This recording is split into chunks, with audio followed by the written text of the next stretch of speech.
right, I have Team USA Women's Scouts. We've got Marjan Samadi and Nina Fiore, and two long-term friends of mine and amazing humans. Marjan and now. former USA players. Ooh. And former USA players, exactly. I just actually spoke with Nicole Chasen about the difference between being a combine invitee and being a scout. Now, Nina, you've been on the team, you've been at the combine, and now you're a scout. Marjan, you've been on the team, but you helped create the scouting process as we go and developed it. Both from both perspectives, this combine being new to the scouting area and then having experience, like what's this been like? It's been great. Every year we've had this, I feel like we've improved and done better. We've improved every part, and yeah, this year's our best one yet. Awesome. Nina, as a scout, any thoughts on being on the other side of the curtain? Well, I really miss playing.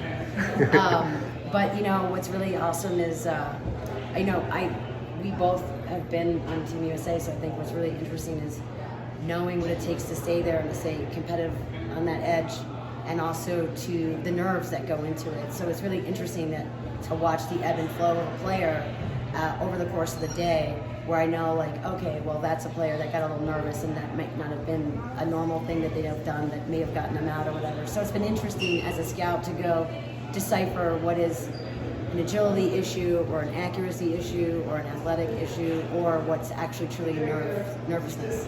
So it's been interesting to sort of have to comb that out and carve that out. As well as the fact that, you know, the dedication, and it's so wonderful to see how, like, people love sports and see the joy in people's eyes, and it just reminds me of how much joy I had playing. And the combine's fantastic. It's great. Like, what you guys have created is awesome, and it gets better and better, as Marjan said, every year. And seeing everybody, you know, just kick ass. And even our community, people that step in, like this year we added Kenneth with the photography, and just bringing everybody in and seeing how that elevates and gives everybody a role in the community.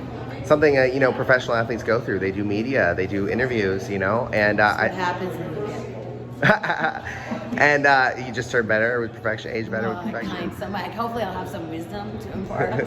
And speaking of, too, the wisdom, you both have been on the world stage, and I try to explain it's different than any national tournament. It's different than any tournament I think you can be to, you've ever experienced. I think there's something that changes in the air with everybody. You know, the people you play from Team Canada in, Barrie or any of those tournaments are not the same players you play, even though they're the same human beings, they're not the same players when they're at Worlds. What's that pressure like, and how do you think people are preparing for that here? Well, I would say, to mark the words of Billie Jean King, pressure is a privilege.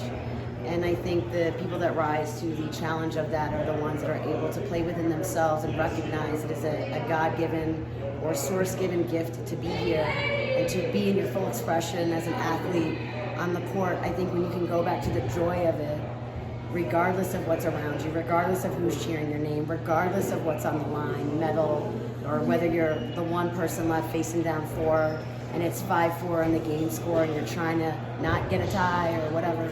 I think the players that are able to find the comfort in the discomfort are the ones that rise to the top. And I think, there's nothing like playing Worlds. There really isn't. I mean, once you play Worlds once, you play other tournaments and you're like, it's like completely a different vibe.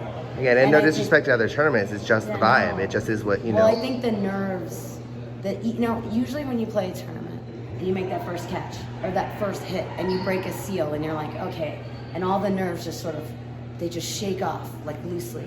But when you play Worlds, those nerves just kind of sit there and they hover. And they sit there and they hover partially because of the fans, which is a beautiful and wonderful thing that not everybody gets to experience.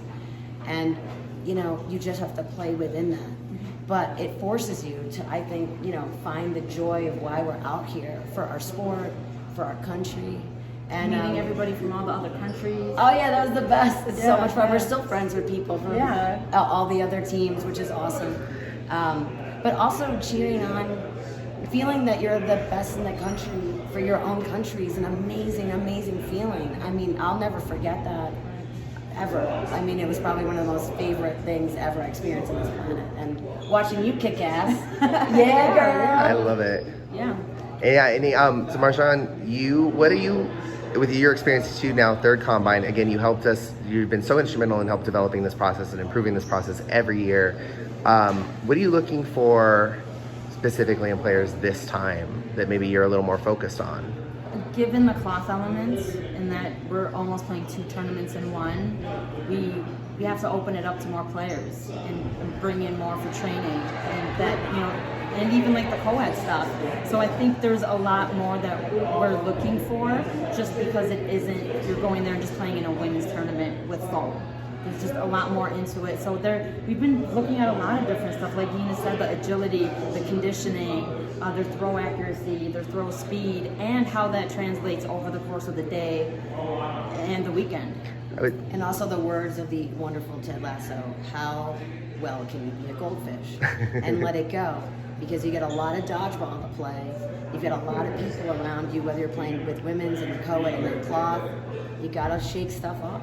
But I think, for me personally, I think one of the things that I've been looking for, and I think that and the combine, it seems to step it up every year, is physical fitness. Because when you're nervous out there, that's the vibe thing, right? That we were talking about earlier. So when you're nervous and your body's not doing every single thing that you want it to do because of the vibe of words, because of the pressure, your physical fitness is the thing that's going to carry you forward. And so when we're scouting, one of the things that we're really looking for is how well are you able to control your body? How well have you been preparing? And when you're out there, how are you able to conserve your energy and use it in the most important moments of the match?